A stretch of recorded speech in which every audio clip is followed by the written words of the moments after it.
Bonjour ou bonsoir, chers auditeurs et chères auditrices de notre web radio R212, notre chroniqueur de l'ODJ, Adnan Ben Chakroun, partage avec vous son analyse et sa réflexion dans cet article intitulé « Impact tangible de l'accord Union Européenne-Mercosur pour le Maroc ».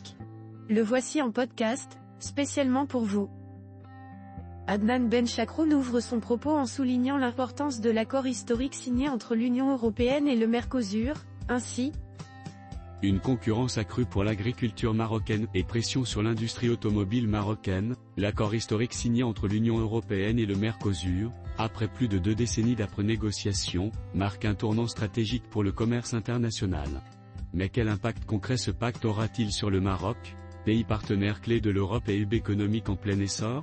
L'agriculture constitue l'un des secteurs où les effets de cet accord se feront le plus ressentir.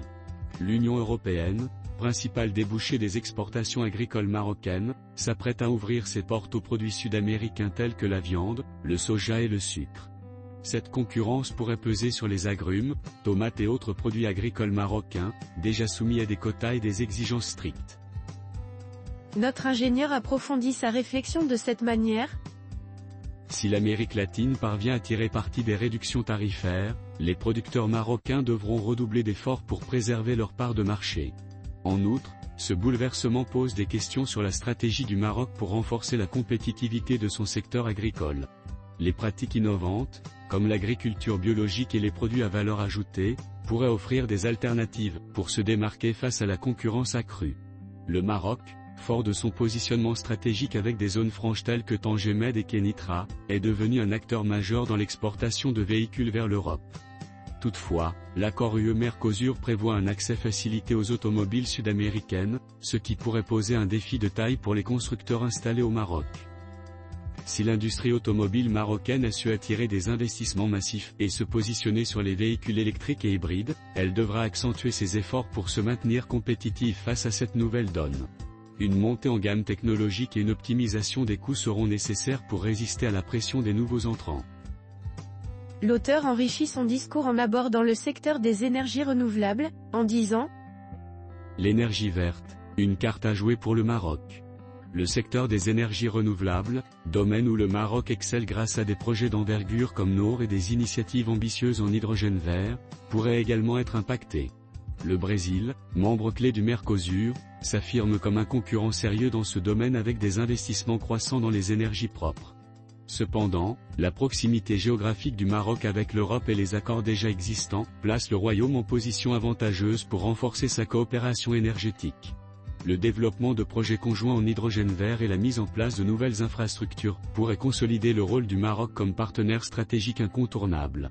L'accord UE-Mercosur dépasse le simple cadre économique pour s'inscrire dans un contexte géopolitique global. Face à la montée en puissance de la Chine en Amérique latine, l'Europe cherche à diversifier ses alliances pour contrer cette influence croissante. Pour le Maroc, ce nouvel équilibre pourrait offrir des opportunités diplomatiques et commerciales à condition d'adapter sa stratégie et d'anticiper les changements de flux économiques. Enfin, Adnan Ben Chakroun conclut son article en insistant sur la nécessité pour le Maroc de jouer un rôle central dans ce nouvel ordre commercial mondial, en ces termes.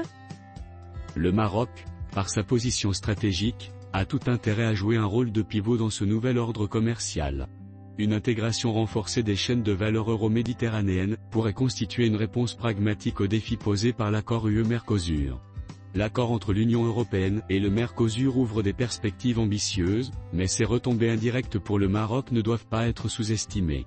Une concurrence accrue dans les secteurs agricoles et industriels impose une vigilance accrue et une adaptation rapide des acteurs économiques marocains. Le Maroc devra capitaliser sur ses atouts, notamment dans les énergies renouvelables, pour maintenir son positionnement stratégique. Chers auditeurs de la web radio R212, merci d'avoir été à l'écoute de ce podcast et d'avoir partagé avec nous ce moment d'échange et de réflexion. Votre présence et votre fidélité nous inspirent à vous offrir un contenu toujours plus riche et pertinent. On se dit à très bientôt, si vous le voulez bien. Avec toute notre gratitude, l'équipe de R212.